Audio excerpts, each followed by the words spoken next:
Hello my young friends, good morning. स्वागत है आप सबों का मेरे चैनल फिजिक्स प्लस टू में। मैं सुरेश सर फिर एक बार आपके साथ क्लास 12 के नए वीडियो को लेकर। आप सभी परीक्षा की तैयारी में लगे होंगे। 2024 टारगेट आप सभी को सफलता मिले, ये मेरी दुआ है। आपका लेबर, आपका परिश्रम जितना ज़्यादा आप करेंगे उतनी ही परसेंटेज आपका ज़्यादा मिलेगा। आप मेहनत कर रहे हैं और हम आपकी सेवा में 2024 के एग्जामिनेशन को देखते हुए नए वीडियो को लेकर के हम बार बार आते रहते हैं। आज का जो वीडियो है वो वीडियो है प्रतिरोध, प्रतिघात और प्रतिबाधा, तीनों में क्या डिफरेंस है या तीनों क्या चीज़ है। What is resistance, what is reactance and what is impedance. प्रतिरोध, प्रतिबाधा, प्रतिघात और प्रतिबाधा। प्रतिरोध क्या होता है, प्रतिघात क्या होता है, प्रतिबाधा क्या है, आइए एक एक करके हम लोग चर्चा करते हैं। हमने यहाँ टॉपिक्स दे दिया आज का। ये देखिए यहाँ पर प्रतिरोध, प्रतिघात और प्रतिबाधा। तो पहला जो है वो है प्रतिरोध, रेसिस्टेंस। किसी कंडक्टर से होकर, किसी चालक से होकर के जब करंट पास करता है, चाहे वो एसी हो चाहे डीसी हो, तो जो अवरोध, जो रुकावट, जो डिस्टरबेंस उत्पन्न होता है धारा के प्रवाह में, उसको हम लोग प्रतिरोध कहते हैं। मतलब प्रतिरोध एक चालक का गुण होता है, due to which it obstructs the flow of current through it. जिस गुण के कारण कोई चालक अपने से होकर के धारा के प्रवाह में अवरोध, रुकावट उत्पन्न करता है, उस गुण को हम लोग प्रतिरोध कहते हैं। और इसका यूनिट ओम होता है, ये हम लोग जानते हैं, ये सब पढ़े, ओम कहते हैं। चालक का प्रतिरोध किस पर निर्भर करता है, तो आप इसके लिए फॉर्मूला भी निकाले होंगे, इसलिए हमने आपके हेल्प के लिए लिखा है। किसी चालक से होकर डीसी या एसी धारा के प्रवाह में उत्पन्न अवरोध को चालक का प्रतिरोध कहते हैं। इसका मात्रक जो होता है वो ओम होता है। किसी चालक का प्रतिरोध निम्नलिखित कारकों पर निर्भर करता है। चालक का जो रेसिस्टेंस का जो है वो किस पर निर्भर करता है। तो पहला देखिए, चालक का पदार्थ, किस मटेरियल का वो बना है। कॉपर, एल्युमिनियम, सिल्वर, किस मटेरियल का वो बना है कंडक्टर जिसमें करंट फ्लो हो रहा है। तो आप जानते हैं silver is the best conductor of electricity. इसका मतलब उसका रेसिस्टेंस सबसे ज़्यादा कम होगा। दूसरा है चालक की लंबाई। आप ये देखिए फॉर्मूला आप निकाले होंगे रेसिस्टेंस के लिए, R = ml by ANE² tau, ml/ANE² tau. यहाँ जो m है, n है, E है, टाउ, ये लगभग कांस्टेंट रहता है। तो आप यहाँ पर देखेंगे कि R is directly proportional to L, R is inversely proportional to area. और ये जो इलेक्ट्रॉन डेंसिटी है वो मटेरियल पर डिपेंड करेगा, इसलिए हम लोग उसको भी लिख सकते हैं। तो हम लोग इसको कहते हैं कि चालक की लंबाई पर निर्भर कर रहा है। देख रहे हैं आप, ये चालक की लंबाई पर निर्भर कर रहा है। चालक के अनुप्रस्थ काट का क्षेत्रफल पर निर्भर कर रहा है, एरिया ऑफ क्रॉस सेक्शन जो कहते हैं उस पर निर्भर करता है। और चालक के ताप पर भी निर्भर करता है, टेम्परेचर ऑफ द कंडक्टर। हम जानते हैं किसी चालक का ताप बढ़ाने पर रेसिस्टेंस बढ़ता है। और उसके लिए फॉर्मूला आप देखे होंगे वहाँ पर, जो लोग पढ़े होंगे वहाँ पर, RT = R0 1 + α/t-0। ये रेसिस्टेंस का यहाँ पर है। मतलब ये जो RT का वैल्यू है वो R0 से ज़्यादा होगा। 0 डिग्री सेल्सियस पर किसी कंडक्टर का जितना रेसिस्टेंस है, T डिग्री सेल्सियस पर, वो अगर T 0 से ज़्यादा है तो उसका रेसिस्टेंस बढ़ेगा। ये कंडीशन होगा कि when T is greater than 0। तो किसी चालक से होकर एसी या डीसी के प्रवाह में उत्पन्न अवरोध को हम लोग चालक का प्रतिरोध कहते हैं। इसका मात्रक ओम होता है। किसी चालक का प्रतिरोध निम्नलिखित कारकों पर निर्भर करता है: चालक का पदार्थ, चालक की लंबाई, चालक के अनुप्रस्थ काट का क्षेत्रफल और चालक का ताप। तो पहला था प्रतिरोध। दूसरा है प्रतिघात। प्रतिघात किसको कहते हैं? तो प्रतिघात को हम लोग अंग्रेजी में कहते हैं रिएक्टेंस। कोई कॉइल है आपके पास, आप देखते हैं कॉइल है या फिर कोई कंडेंसर है। कॉइल है या कंडेंसर, इस तरह से कुंडली जिसको कहते हैं आप, ये आपका एक कुंडली टाइप का हो गया और ये आपका कंडेंसर हो गया। इसको हम लोग L से लिखते हैं, ये C लिखते हैं। इसको स्वप्रेरकत्व भी कहते हैं, सेल्फ इंडक्टेंस। और ये कंडेंसर की धारिता है कैपेसिटेंस। इससे होकर के जब AC प्रवाहित होगा या DC प्रवाहित होगा, इससे, और इससे होकर के आप देखेंगे कौन इससे क्या प्रभावित हो सकता है, एसी प्रभावित हो सकता है या डीसी प्रभावित हो सकता है। तो कॉइल से होकर, किसी कुंडली से होकर के धारा के प्रवाह में उत्पन्न अवरोध को, या फिर किसी कंडेंसर से होकर के धारा के प्रवाह में उत्पन्न अवरोध को हम लोग प्रतिघात कहते हैं, रिएक्टेंस कहते हैं। तो हमने यहाँ पर लिखा है आपको, किसी विद्युत परिपथ में इसको हम लोग कह सकते हैं, यहाँ पर किसी कौन सा विद्युत परिपथ होगा, तो हम लोग यहाँ पर कह सकते हैं किसी विद्युत परिपथ में उपस्थित शुद्ध प्रेरकत्व अथवा शुद्ध धारिता सी से होकर प्रत्यावर्ती धारा के प्रवाह में उत्पन्न अवरोध को, प्रत्यावर्ती धारा के प्रवाह में उत्पन्न अवरोध को प्रतिघात कहते हैं, प्रतिघात कहते हैं। और ये प्रतिघात दो प्रकार का होता है, प्रेरण प्रतिघात और धारितीय प्रतिघात, प्रेरण प्रतिघात और धारितीय प्रतिघात। तो आइए देखते हैं प्रेरण प्रतिघात का क्या मतलब हुआ। प्रेरण प्रतिघात जो है आपका, कॉइल किसी कुंडली से होकर धारा के प्रवाह में, कौन सा धारा, तो एसी या डीसी, आप देखेंगे कि कुंडली से एसी और डीसी दोनों प्रवाहित हो सकता है। तो किसी कुंडली से होकर धारा के प्रवाह में उत्पन्न अवरोध को हम लोग प्रेरण प्रतिघात कहते हैं, और इसको अंग्रेजी में कहा जाता है इंडक्टिव रिएक्टेंस। और इसका जो मान होता है वो एसी सोर्स के फ्रीक्वेंसी पर डिपेंड करता है, और कॉइल का जो सेल्फ इंडक्टेंस है उस पर डिपेंड करता है। इसका वैल्यू दोनों पर डिपेंड करता है कि जो एसी सोर्स में लगाए हैं उसका फ्रीक्वेंसी कितना है और उसका सेल्फ इंडक्टेंस का वैल्यू कितना है।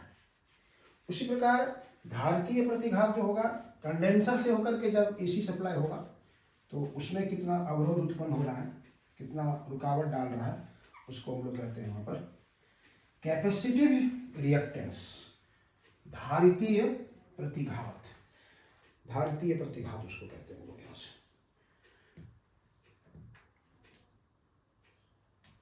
तो पहला हम लोग जो वहाँ लिखे थे वो था आपका नंबर 1 प्रेरण प्रतिघात, प्रेरण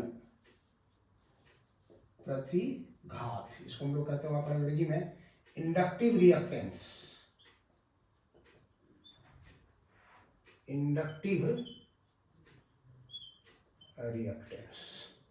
रिएक्टेंस देखिए आप, एक प्रकार का रेसिस्टेंस है जिसका यूनिट जो आपको बताया वहाँ पर ओम ही होता है उसको।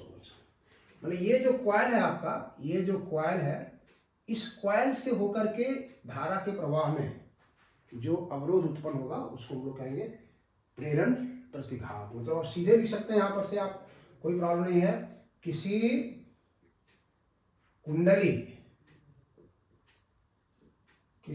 कुंडली से होकर एसी के प्रवाह में, एसी के प्रवाह में उत्पन्न अवरोध को प्रेरण प्रतिघात कहते हैं, प्रेरण प्रतिघात कहते हैं। हम लोग लिखेंगे इस तरह से, एक्स से एल देते हैं, एल इसको कहा जाता है सेल्फ इंडक्टेंस, इसे एक्स एल से हम लोग यहाँ पर डिनोट करेंगे, इसको एक्स एल से सूचित किया जाता है। वेयर एक्स एल जो है, एक्स एल का वैल्यू आप जानते हैं, x L equal to omega L, omega L के बराबर होता है। और omega equal to 2 pi f, f हो गया एसी सोर्स का फ्रीक्वेंसी। यहाँ पर हम जो एसी सोर्स लगाए हैं उसमें, therefore X L equal to 2 pi f L. इसका क्या मतलब हुआ कि इंडक्टिव रिएक्टेंस जो है, inductive reactance is directly proportional to frequency of AC source. यहाँ पर जो एल था आपका, और यहाँ पर अगर आप एसी सोर्स लगाए हैं, यहाँ से ये एसी सोर्स है, ये एल है, तो एसी सोर्स का जो फ्रीक्वेंसी है उस पर डिपेंड करेगा। और दूसरा जो देख रहे हैं, x L is directly proportional to L, L के डायरेक्टली प्रोपोर्शनल होगा। इसका मतलब होगा कि इंडक्टिव रिएक्टेंस एसी सोर्स की फ्रीक्वेंसी और सेल्फ कॉइल का जो सेल्फ इंडक्टेंस है उस पर डिपेंड करता है, उसके डायरेक्टली प्रोपोर्शनल होता है। इसका कभी कभी देखता है कि इंडक्टिव रिएक्टेंस का फ्रीक्वेंसी के साथ ग्राफीय मैंने आप रिप्रेजेंटेशन दिखाइए, ग्राफीय निरूपण दिखाइए उसका, इसको वेरिएशन दिखा सकते हैं, इसलिए इसको आप ग्राफ के द्वारा भी दिखा सकते हैं। ग्राफीय निरूपण इसको आप दिखा सकते हैं ग्राफ के द्वारा। ऐसे एक तरफ हम एक्सएल ले लेते हैं, एक तरफ हम ले लिए यहाँ से फ्रीक्वेंसी और एक तरफ ले लिए एक्सएल, तो डायरेक्टली प्रोपोर्शनल तो स्ट्रेट लाइन होगा। डायरेक्टली प्रोपोर्शनल का मतलब हुआ ये सीधे सरल रेखा होगी यहाँ से, और ये इसका वैल्यू बढ़ेगा तो उसका ही वैल्यू बढ़ेगा। फॉर डीसी अगर आप यहाँ देखते हैं, यहाँ से देखिए आप फिर देख सकते हैं कि फॉर डीसी सोर्स के लिए for DC F is 0, frequency उसका जो होता है 0 होता है। अगर फ्रीक्वेंसी 0 हो गया देयरफॉर एक्सएल इज 0, मतलब डीसी सोर्स के लिए रेसिस्टेंस का काम इसमें नहीं करेगा, मतलब वो फ्रीक्वेंसी आसानी से डीसी पास हो सकता है। इसलिए कह सकते हैं कि अतः कॉइल से होकर डीसी भी प्रवाहित हो सकती है, लेकिन डीसी के लिए यह किसी प्रकार का रेसिस्टेंस का ऑफर नहीं करता है। इंडक्टिव रिएक्टेंस प्रेरण प्रतिघात फ्रीक्वेंसी के डायरेक्टली प्रोपोर्शनल होता है, कॉइल जो है उसका सेल्फ इंडक्टेंस के डायरेक्टली प्रोपोर्शनल होता है। इस दोनों के बीच का जो ग्राफ है वो स्ट्रेट लाइन होगा, इस तरह से इसको हम लोग दिखा दिए। और ये डीसी के लिए फ्रीक्वेंसी का जो वैल्यू होता है वो 0 होता है, इसलिए कुंडली से होकर के डीसी प्रवाहित हो सकता है। दूसरा पार्ट जो था आपका वो था आपका धारितीय प्रतिघात। तो धारितीय प्रतिघात मतलब वो हो गया आपको कंडेंसर से होकर के उसका ये आएगा, किसी कंडेंसर से होकर के एसी के प्रवाह में जो आता है उसको हम लोग कहते हैं धारितीय प्रतिघात, कैपेसिटिव रिएक्टेंस के रूप में उसको हम लोग डिफाइन करेंगे। कैपेसिटिव रिएक्टेंस के लिए रूप में चलेंगे तो आप वहाँ पर एक एसी सोर्स उसमें लगाएंगे, जैसे अभी हम लोग लगाए थे उसके साथ में। ये आपका दिखा सकते हैं कि ये हमारा कंडेंसर हो गया, कंडेंसर है, इसकी धारिता C है और यहाँ पर हमने एसी सोर्स लगाया इसके साथ। आप इसका इक्वेशन जानते हैं, V = V0 sin omega t, तो इससे होकर के करंट को फ्लो होने में जो आएगा डिस्टरबेंस उसको हम लोग कहेंगे यहाँ पे धारितीय प्रतिघात,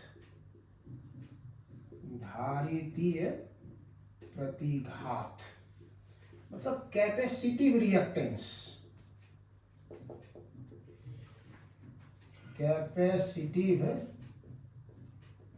इसको कहेंगे। तो जिस तरह से वहां देखे थे हम लोग कि किसी कुंडली से होकर के धारा के प्रवाह में जो अवरोध या रुकावट उत्पन्न होता था उसको हम लोग इंडक्टिव रिएक्टेंस कहते थे, मतलब प्रेरण प्रतिघात कहते थे। उसी प्रकार किसी कंडेंसर से होकर के, किसी संधारित्र से होकर के धारा के प्रवाह में उत्पन्न अवरोध को हम लोग धारितीय प्रतिघात कहेंगे।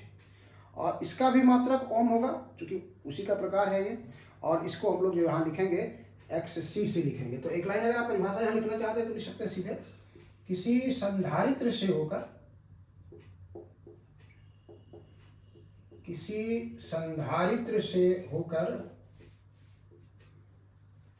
एसी यहाँ लिखेंगे हम लोग, एसी के प्रवाह में संधारित्र से होकर एसी मतलब प्रत्यावर्ती धारा के प्रवाह में उत्पन्न अवरोध को, उत्पन्न अवरोध को संधारित्र का धारितीय प्रतिघात, आप सीधे लिख सकते हैं इसको हम लोग धारितीय प्रतिघात कहते हैं। को धारितीय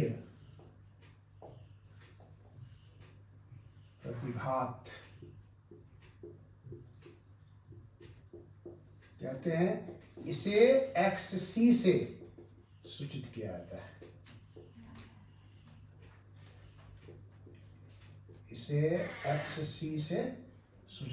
है, वेयर XC इसका भी यूनिट वही होगा ओम। प्रतिघात, प्रेरण प्रतिघात, धारितीय प्रतिघात, सबका यूनिट आपको जो होगा वो ओम ही होगा सबके लिए।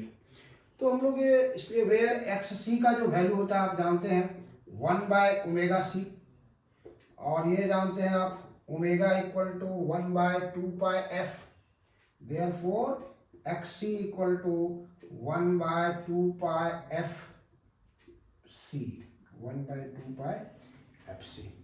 इसका मतलब ऑब्जेक्टिव क्वेश्चन अगर आप आएंगे यहाँ से तो X C is inversely proportional to frequency और X C is inversely proportional to capacitance of the condenser, capacitance of the condenser. यहाँ से फॉर डीसी, यहाँ देखिए आप, for DC F is 0, frequency जो होता है 0 होता है, तो 1/0, तब यहाँ पर आप लिख सकते हैं कि x C is equal to 1/0, that is infinite. Condenser से होकर के डीसी फ्लो नहीं कर सकता है क्योंकि उसके लिए वो रेसिस्टेंस जो है इनफाइनाइट हो जाता है। इसलिए यहाँ पर देख रहे हैं इसका रेसिस्टेंस जो हो गया इनफाइनाइट हो गया, इसलिए लिखते हैं हम लोग अतः संधारित्र से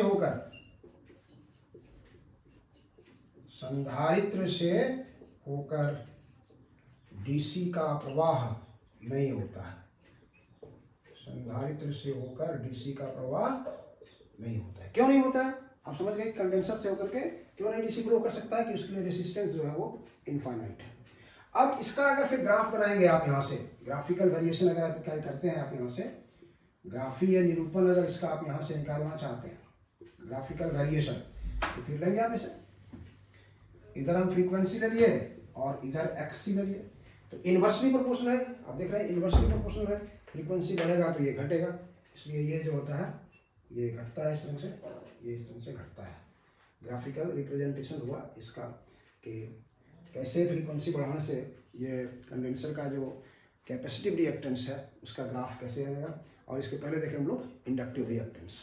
तो आप जल्दी से स्क्रीनशॉट ले लीजिए, फिर हम आगे बढ़ते हैं। नेक्स्ट पोर्शन जो बच रहा है वो है प्रतिबाधा। चलिए आगे आते हैं हम लोग। नेक्स्ट प्रतिरोध हो गया, प्रतिघात हो गया, और ये प्रतिबाधा। प्रतिबाधा भी क्या है, अब रेसिस्टेंस किसमें था, कंडक्टर में, इंडक्टिव रिएक्टेंस किसमें आया, कॉइल में, कैपेसिटिव रिएक्टेंस किसमें आया, कंडेंसर में। अब इम्पीडेंस क्या होता है, इम्पीडेंस क्या होता है। अब ये जो RLC सर्किट है उसमें अगर हम इसको देखेंगे तो वहाँ पे आपका क्लियर हो जाएगा कि कैसे इम्पीडेंस होता है और कहाँ से ये आएगा हम लोग के साथ, फिर उसको निकालना पड़ेगा आपके साथ। तो हम लोग यहाँ पर उसको लिख सकते हैं। उसके लिए तीसरा पोर्शन जो है आपका है वो है प्रतिबाधा। प्रतिबाधा जिसको हम लोग कहते हैं इम्पीडेंस। प्रतिबाधा इम्पीडेंस किसको कहेंगे, इम्पीडेंस। इम्पीडेंस भी एक प्रकार का रेसिस्टेंस, आप याद रखेंगे।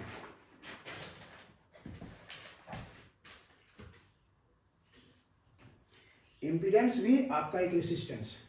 हम लोग यहां पर अभी देख चुके थे एक रेसिस्टेंस, ये सर्किट ऐसा है, AC यहां हम लोग लगाए हैं लेकिन इसमें सिर्फ R है। दूसरा देखिए हम लोग यहाँ पे कॉइल था L, यहाँ पर भी AC लगाए हम लोग, यहाँ पर AC लगाए हम लोग। और तीसरा देखिए ये कंडेंसर था C, यहाँ पर भी हम लोग AC लगाए थे, अभी यहाँ पर AC लगाए हम लोग। तो इसमें था आपका रेसिस्टेंस, इसमें था इंडक्टिव रिएक्टेंस और इसमें है कैपेसिटिव रिएक्टेंस। अब ये तीनों अगर एक साथ जुड़ जाए, तीनों अगर एक साथ जुड़ जाए या फिर कोई दो एक साथ आ जाए तो उसका जो रेसिस्टेंस होगा, उसका जो रेसिस्टेंस होगा वो न तो रिएक्टेंस होगा और न रेसिस्टेंस होगा, बल्कि उसी का नाम है इम्पीडेंस। जैसे आप देख सकते हैं, इसको जोड़ देते हैं, मान लीजिए सपोज दैट RL जोड़ दिए या फिर RC जोड़ दिए या फिर ऐसे एल आर सी हो गया, एल आर सी हो गया। तो ये जो है इसमें जो काम करेगा that is called impedance, impedance. तो net resistance of LR circuit, RC circuit और LCR circuit is called impedance, प्रतिबाधा। तो आप सीधे कह सकते हैं कि एल आर सी में से कोई दो या तीनों के कारण किसी प्रत्यावर्ती धारा परिपथ का जो प्रभावी प्रतिरोध है उसे हम लोग प्रतिबाधा कहते हैं। इसलिए एक लाइन में कह सकते हैं आप इसको कि किसी एसी परिपथ में यदि आर एल सी में कोई दो अवयव या तीनों अवयव उपस्थित हों तो उस परिपथ के प्रभावी प्रतिरोध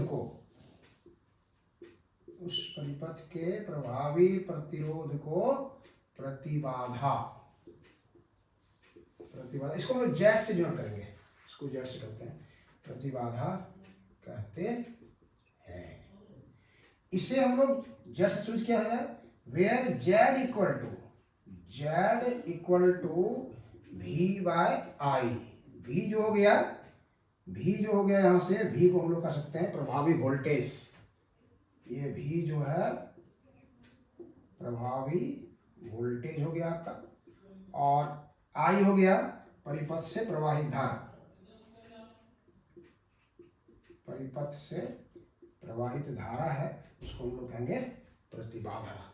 इसका भी मात्रक, प्रतिबाधा का भी मात्रक ओम होता है, प्रतिबाधा का मात्रक ओम होता है। मतलब प्रतिबाधा एक टाइप का रेसिस्टेंस ही हुआ, लेकिन कौन सर्किट का, जहां आर एल हो या आर सी हो या एल आर सी हो, तो इसमें से कोई दो हो या कोई तीन हो तो उसका टोटल रेसिस्टेंस जो होगा वो प्रतिबाधा कहलाएगा। और प्रतिबाधा मतलब total voltage, net voltage divided by current द्वारा। तो ये था हम लोग का प्रतिरोध, प्रतिघात और प्रतिबाधा, तीनों क्या है और तीनों में क्या अंतर हो सकता है। तो कैसा लगा आपको? अगर वीडियो आपको अच्छा लगे तो लाइक करना, सब्सक्राइब करना और शेयर करना कभी नहीं भूलिएगा। अब इसके बाद का जो मेरा वीडियो आएगा वो प्रतिबाधा हम लोग निकालेंगे, किसका, एल आर का, आर सी का और एल आर सी का। ठीक है, ओके, चलिए, थैंक यू।